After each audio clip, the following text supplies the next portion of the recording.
ကျွန်တော်မနေ့ကကျွန်တော်ဒီအဓိကတော့ဒီပြင်သစ်တို့ဒီပေါ်တူဂီနဲ့အင်္ဂလန်ပွဲပြောခဲ့တယ်ပေါ့ဒါပေမဲ့ကျွန်တော်တို့အဓိကတော့အဲ့နေ့ကကျွန်တော်တို့ပေါ်တူဂီရှုံးခဲ့ရင်လည်းတတ်မှာပေါ့လို့ဆိုတော့သူကတစ်ကနေ3ထိဘူးသူကပေးတက်ထားတာပေါ့ဒီလိုသူက round 32ပဲထပ်ပါလာပြီ round 32နဲ့သွားတာအခုကတော့ round 32မနေ့ကစပြီပေါ့မနေ့ကဒီကနေဒါနဲ့တောင်အာဖရိကနဲ့ကန်ခဲ့တယ်တောင်အာဖရိကကိုကနေဒါကိုတကူကိုနိုင်ရရှိသွားတယ်ပွဲပြီးကန်ဒီလေးမှာအဲ့တော့မနေ့ကတောင်ကနေဒါတက်သွားတယ်ပေါ့တောင်အာဖရိကကတော့လက်ရှိကတော့အိန္ဒိယပြောရှုံးထွက်အဆင်ဖြစ်တော့မှဒါပို့ပြီးတော့ကြိတ်ကောင်းတယ်ဗျတယောက်အချိန်နေပေါ့အရင်တော့ချန်ပီယံလိလူသူကဒုတိယကြောမရှိတော့ပို့ပြီးတော့ကြိတ်ကောင်းသေးတယ်နောက်ပြီးအင်္ဂလိပ်ဝေးခွင့်မရှိဘူးသူကဒီနိုင်ငံမှာတက်ကန်အဖြစ်တဲ့အတွက်တော်တော်ကြိတ်ကောင်းတယ်အဲ့တော့ဟိုဒါလို့ဆိုရင်တော့ဟိုဒါဒီကျွန်တော်ဒီ round 32အဆင့်အသွင်းလေးတွေနဲ့ပတ်သက်ပြီးတော့နည်းနည်းလေးကျွန်တော် review ပုံစံတော့ recap ပုံစံလေးကျွန်တော်လုပ်ပြီးမှာပေါ့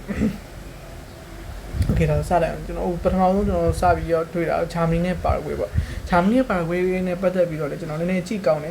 ်ကျွန်တော်ဒီမှာနည်းနည်းတစ်ခုပြောချင်တာကျွန်တော်ဂိုးရလက်တွေကိုခံမှန်းမှာတော့မဟုတ်ဘူးကျွန်တော်ဘေးအတွင်းနိုင်ချင်းများတယ်ဘေးအတွင်းကတော့နည်းနည်းသတိထားပြီးတော့ကြည့်ရမယ်စောင့်ကြည့်ရမယ်ပွဲစဉ်တွေပဲဖြစ်တယ်ဆိုတာအဲ့လောက်တပဲကျွန်တော်ခံမှန်းပြသွားအောင်ပေါ့ဂိုးရလက်တွေကမှန်ချင်းလည်းမှန်မယ်မားချင်းလည်းမှားမယ်ပေါ့ကျွန်တော်အဲ့လောက်ဒီကိုရလဲပဲမသွားဘူးကျွန်တော်စောင့်ကြည့်ရတဲ့နေဆိုတဲ့အတွင်းလေးတွေတက်ပတ်သက်ပြီးတော့ကျွန်တော်နည်းနည်းလေးကိုမြပြပါပေါ့ဟိုဒါဂျာမနီနဲ့ပါရဂွေးပေါ့ဂျာမနီနဲ့ပါရဂွေးနဲ့ဒီမှာပြန်ကြည့်မယ်ဆိုရင်ဒီဂျာမနီကလက်ရှိမှာဆိုရင်တာတယ်ဒီအုပ်စုအဆင့်မှာဆိုရင်လည်းသူကနှစ်ပွဲနိုင်တစ်ပွဲရှုံးပေါ့ဒီသူတို့ဒီဟိုအီကွေဒေါကိုရှုံးခဲ့တယ်ပေါ့ဒါပေမဲ့အီကွေဒေါတက်လာခဲ့တယ်အရန်ကြည့်ကောင်းတယ်ဆိုပေမဲ့ဂျာမနီကလည်းလက်ရှိမှာတော့အရင်နှစ်တွေနဲ့မတူဘူးလူအင်အားလည်းအရန်အဲ့လောက်မကောင်းဆိုပေမဲ့လေဒါပေမဲ့ဟိုခြေတော့နည်းနည်းစွာတယ်စောင့်ကြည့်ရမယ့်ထင်မှာတော့ဂျာမနီကတင်းကအပါဘူးပေါ့ပါရဂွေးကလည်းတကယ်လည်းကောင်းတယ်ဒါပေမဲ့ဒီလက်ရှိကတော့အုပ်စုတက်လာတဲ့အသွင်းတွေဖြစ်တဲ့လက်ရှိကအုပ်စုမှာနိုင်ခဲ့တာဖြစ်တဲ့အတွက်မှာလက်ရှိအုပ်စုဒီ round 32ပွဲစဉ်တွေတော့အရန်ကြည့်ကောင်းတယ်ဗျဘေးပွဲမဆိုပေါ့နောက်ဆုံးဗျာဒီတစ်ဖက်အသွင်းကရေးတာတယ်နောက်တစ်ဖက်ကနိုင်မယ်ဆိုတာတေချာနေတဲ့ပွဲတစ်ပွဲတော့နည်းနည်းကြည့်လို့ကောင်းတယ်ဘာမှဘလုံးဆိုတာဘာမှမဆိုဖြစ်သွားနိုင်တယ်ပေါ့အဲ့လိုချင်းမှာโอเคအဲ့တော့ဂျာမနီနဲ့ပါရဂွေးဒီပွဲလည်းမဆိုးဘူးဒါပေမဲ့ည3နာရီဖြစ်နေတယ်ဗျအဲ့တော့မြန်မာနိုင်ငံလူတွေအနေနဲ့တော့နည်းအေးအေးပြတ်မဲ့ပုံစံတွေတော့ရှိတာပေါ့ဒါပေမဲ့ဒီလူပွဲတွေကျွန်တော်ကတော့လက်ရှိတော့ပွဲအများစုကိုကြည့်ဖို့ရှိတယ်ဘာကြောင့်လဲဆိုတော့ဒီအုပ်စုတက်လာတဲ့ပွဲစဉ်အများစုကလည်းကြည့်ကောင်းလို့ပေါ့ဒီအဆင့်မှာကိုကဘာမှအမားလို့မရဘူးဂျာမနီနဲ့ကျွန်တော်အီကွေဒေါနဲ့ကြည့်မယ်ဆိုရင်ဒါမဆိုးဂျာမနီခြေစမ်းတဲ့နိုင်ကောင်းနိုင်လိမ့်မယ်ထင်ပေမဲ့လေဂျာမနီရှုံးသွားခဲ့တယ်ဒီလိုမျိုးဒါကသူကဒီအုပ်စုအဆင့်မှာမဟုတ်ဘူးတကယ်လို့ဒီရှုံးထွက်အဆင့်မှာသူရှုံးမှဆိုသူကြားဖို့သူအိမ်ပြန်ရမှာပေါ့အုပ်စုတော့ဒီမှာတောင်အာဖရိကတကူကူရှိနေရှုံးပြီးတော့အိမ်ပြန်ခဲ့ရပြီအဲ့တော့ဘေးပွဲမဆိုကြည့်ကောင်းတယ်ဒါပေမဲ့ည3နာရီ4ဖြစ်တဲ့ပုံမှာတော့နည်းနည်းတော့အေးအေးပြတ်မလို့နောက်ပွဲတော့ဆွီဒင်နဲ့ဒီပြင်သစ်ပေါ့ပြင်သစ်ကတော့လက်ရှိမှာတော့ဒီကမ္ဘာ့ဖလားမှာခြေအစွာဆုံးအတွင်းလုံးတော့ပြောလို့ရတယ်ပြင်သစ်ကတိုက်စစ်ကြည့်မလားဒါမှမဟုတ်ကွင်းလင်ကြည့်မလားဒါမှမဟုတ်နောက်တန်းကြည့်မလားအကုန်လုံးကဘက်ကပြည့်စုံတိုက်စစ်ဆိုပို့ပြီးတော့ကြောက်စရာကောင်းတယ်အခုဆိုချက်တိုင်မြန်တိုက်စစ်ဆင်လာပြီဆိုရင်ဘေးအတွင်းမှာတောင်းတားဖို့ပြီးဖို့အရင်ခက်ခဲတဲ့အတင်းတွေပေါ့အဲ့တော့ဒီပွဲကြီးလည်းကြည့်ကောင်းတယ်ဒါပေမဲ့ဒီကောင်လည်းညားလိုက်ကောင်းလို့ဖြစ်နေတော့3နာရီပွဲလေးဒီကံပွဲဖြစ်တယ်နောက်တစ်ပွဲကတော့နယ်သာလန်နဲ့မော်ရိုကိုဒီပွဲကတော့တကယ်ကိုမှကြည့်ကောင်းတယ်နောက်ပြီးတော့အချိန်အားဖြင့်ဆိုရင်လည်း9နာရီခွဲဆိုတော့ကျွန်တော်တို့ကျွန်တော်အထင်တော့တောင်းရုံသမားတွေ9နာရီလောက်ရုံသွားမယ်ဆိုရင်တော့ဒီပွဲတွေကြည့်လို့ရမယ်ထင်တယ်ဗျအခုဆိုရုံမသွားခင်နည်းနည်းစောထားပြီးဘောလုံးပွဲကြည့်ရင်နည်းနည်းရအောင်ရလိမ့်မယ်အခုဆိုအရင်တော့ဘောလုံးပွဲတွေကတစ်စက်တည်းကန်တာအခုကကျတော့ဘောလုံးပွဲတွေတစ်စက်တည်းကန်နေဆိုပေမဲ့လေသူက water break တွေရှိတယ် hydration break တွေကနည်းနည်းနားတဲ့ပွဲရှိတယ်အဲ့တော့နည်းလေးထားကြည့်လို့ရတဲ့အနေအထားလေးမှရှိတယ်ပေါ့အဲ့တော့ပွဲစဉ်လည်းကောင်းတယ်ဥပဒေသာလန်ဆိုလဲဒါချင်းချီစွာတဲ့အသွင်ပဲ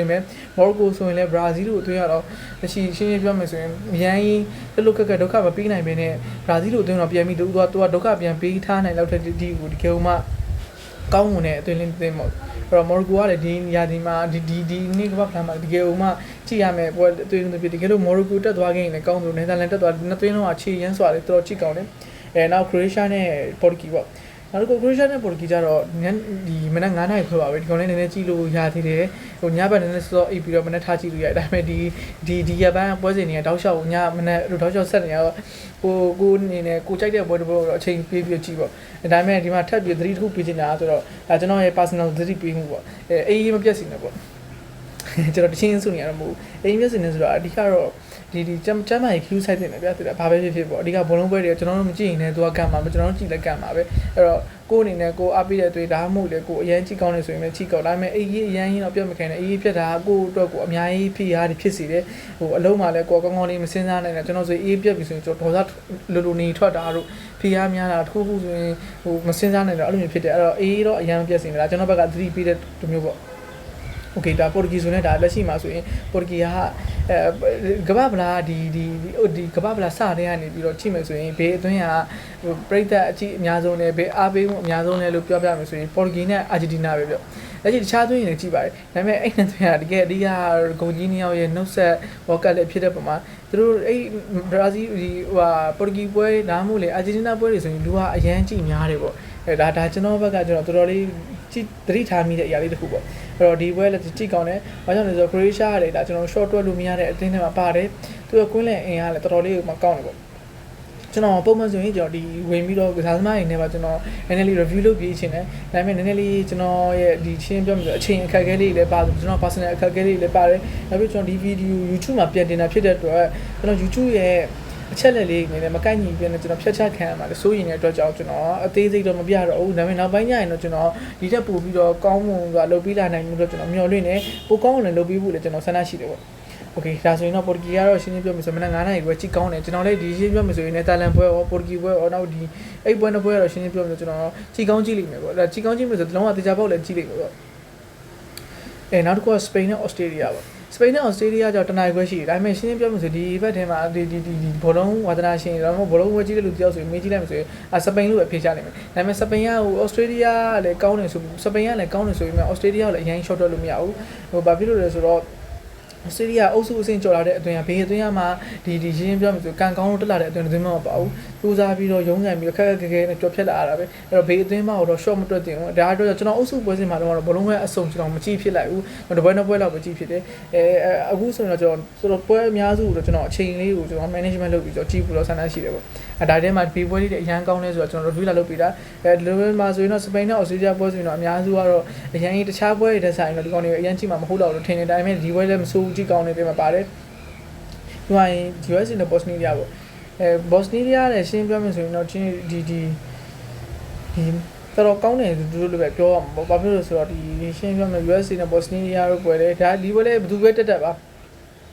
ကောင်းတယ်နောက်တစ်ခုကကျတော့ Belgium နဲ့ Senegal ဒီပွဲလည်းနည်းနည်းကြည့်ကောင်းတယ်ဘာကြောင့်ကြည့်ကောင်းလဲဆိုတော့ Belgium ကလက်ရှိမှာ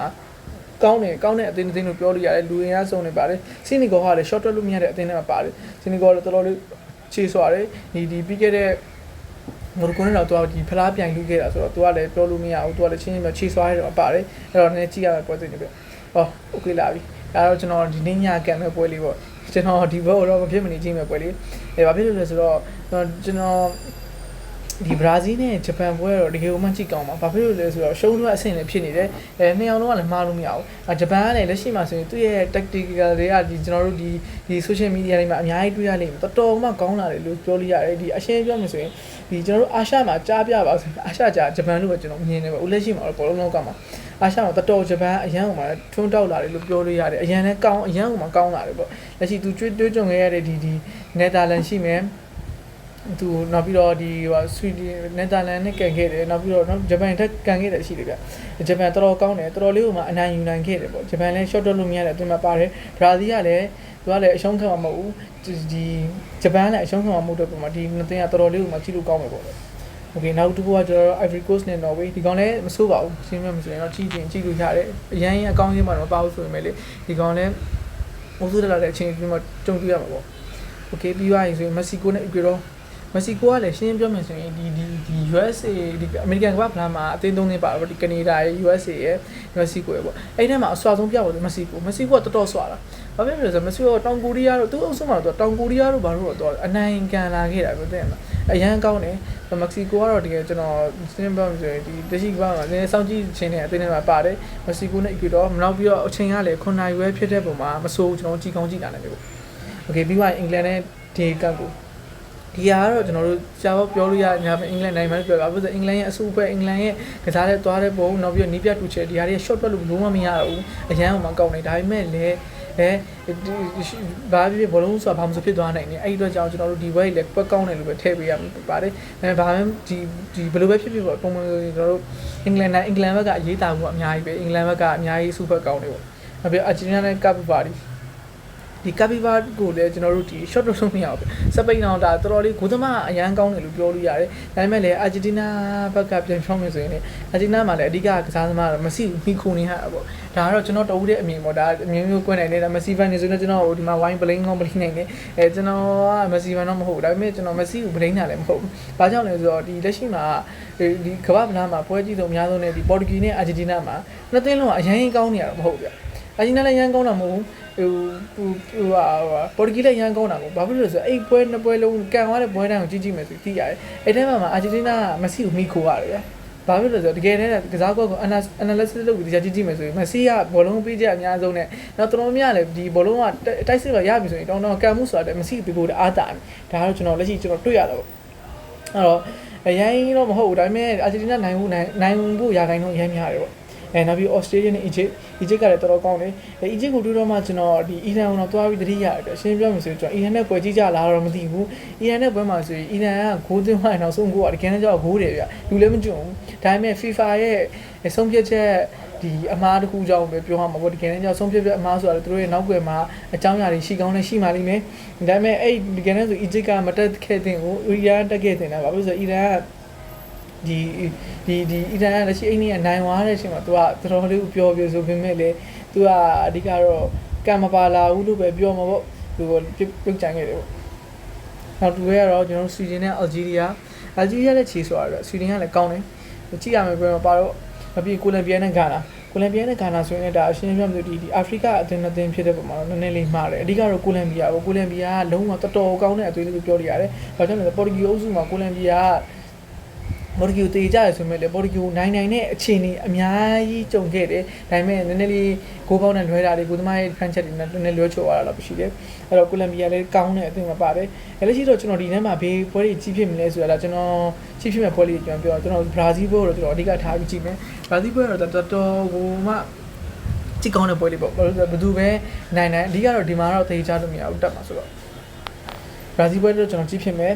နောက်ပြီးသွားရင်ကျွန်တော်ဒီဘရာဇီးပွဲကြည့်ဖြစ်မယ်ဒီအပေါ်မှာဆိုတာပေါ်တူဂီပွဲရှိမယ်နောက်ပြီးတော့နယ်သာလန်ပွဲရှိမယ်အဲ့ပွဲတွေကတကယ်ကိုမှကြည့်ကောင်းတယ်တခြားပွဲတွေကကြည့်ဖြစ်မှာဆိုတော့ကျွန်တော်အနေနဲ့အချိန်ကတော့နည်းနည်း management လုပ်ပြီးကြည့်ဖြစ်မှာပေါ့လက်ရှိပွဲအရန်ကောင်းတဲ့ပွဲလေးတွေကတော့ကျွန်တော်ဘရာဇီးပွဲရှိမယ်နောက်ပြီးတော့ဒီမှာနယ်သာလန်နဲ့မော်ရိုကိုရှိမယ်နောက်ဒီရော်နိုပွဲရှိမယ်ဒါပေမဲ့ဒီဟာတွေကကျွန်တော်ကြည့်ပြီးအရန်ဟိုမှာပွဲကြည့်လို့ကောင်းမဲ့ပွဲစဉ်တွေဒီတခြားဆွီဒင်တို့ပြင်သစ်တို့ဆိုရင်ဒါကောင်းတာတွေပဲဒီအောက်ကပွဲစဉ်တွေမှာလည်းအများကြီးပွဲကောင်းတာရှိတာပဲဒါဟာကျွန်တော်ရဲ့တဦးတဲ့အမြင်ဖြစ်တယ်ဗီဒီယိုဆုံးဖြတ်ကြည့်ပြီးတော့ကျွန်တော်ကျေးဇူးအများကြီးတင်တယ်ဒီရှိဝေဖန်မှုတွေလည်းဒီဗီဒီယိုနဲ့ကြည့်ပြီးတော့မိမိဘက်ကနေပြီးတော့သုံးသက်ချက်တွေမိမိဘက်ကနေဝေဖန်မှုတွေလုပ်ချင်တယ်ဆိုရင်လည်း comment အောင်လုပ်သွားလို့ရတယ်ကျွန်တော်အဲ့ comment နဲ့ပတ်သက်ပြီးတော့ကျွန်တော်နောက်ပိုင်းဗီဒီယိုတက်လုပ်ပေးဖို့လည်းရှိတယ်ဒါလေးလည်းကျွန်တော်ပို့ပြီးတော့လုပ်ပေးသွားမယ်နောက်ပြီးတော့ကျွန်တော်နောက်ပိုင်းကျရင်အခုကအချိန်ကအရန်ကက်လုံးကြီးတယ်ကျွန်တော်ဘောပွဲလည်းခဏလေးဒီမှာနောက်ဘောကလည်းသူကဒီခဏလာပိုင်းမကုန်ခင်မှာအမြန်ပြီးကန်ရမှာဆိုတော့သူတို့ဘယ်လိုမျိုးဒီခဏလာပိုင်းမကုန်ခင်မှာသူတို့ပြီးကန်မှာဖြစ်တဲ့အတွက်ပေါ်ဒီအရန်မြန်နေတပွဲတောက်လျှောက်သွားနေတာအဲ့တော့ဗီဒီယိုကကျွန်တော်အမြန်လုပ်ပြရဖြစ်နောက်ပိုင်းကျရင်တော့ကျွန်တော်ဗီဒီယိုတွေပို့ပြီးလုပ်ပြီးဖို့ရှိတယ်ဘောလုံးနဲ့ပတ်သက်တာပေါ့ sport နဲ့ပတ်သက်တာဆိုကျွန်တော်အများကြီးထပ်လုပ်ပေးသွားဖို့ရှိတယ်အဲ့ဒါနဲ့ပတ်သက်ကြရင်တော့ပို့ပြီးတော့ဒီ day ကြနဲ့အသေးစိတ်ချက်လေးလုပ်ပြီးမယ်အခုကကျတော့ကျွန်တော်ကိုယ်တိုင်တယောက်တည်း only one သွားနေတဲ့ video editor တင်တာပြတာရိုက်တာကျွန်တော်ပဲတယောက်တည်းပဲသွားတာဖြစ်တဲ့တော့မှနည်းနည်းလေးနားလေးပေးစီခြင်းနဲ့ကျွန်တော်ပြောတဲ့နေရာမှာနည်းနည်းလေးမှားပြီးနေရှိရဆိုရင်လည်းဝေဖန်ထောက်ပြလို့ရတယ် comment မှာမှန်ခဲ့လို့ရတယ်ကျွန်တော် comment တွေနဲ့ပတ်သက်ပြီးတော့ reply လေးပြန်လုပ်ပေးသွားဖို့ရှိတယ်အဆုံးလေးကြည့်ပြီးလို့ကျေးဇူးအများကြီးတင်ရှိပါတယ်နောက်ဗီဒီယိုမှာကျွန်တော်ပြန်လည်ဆုံလို့ကြမယ်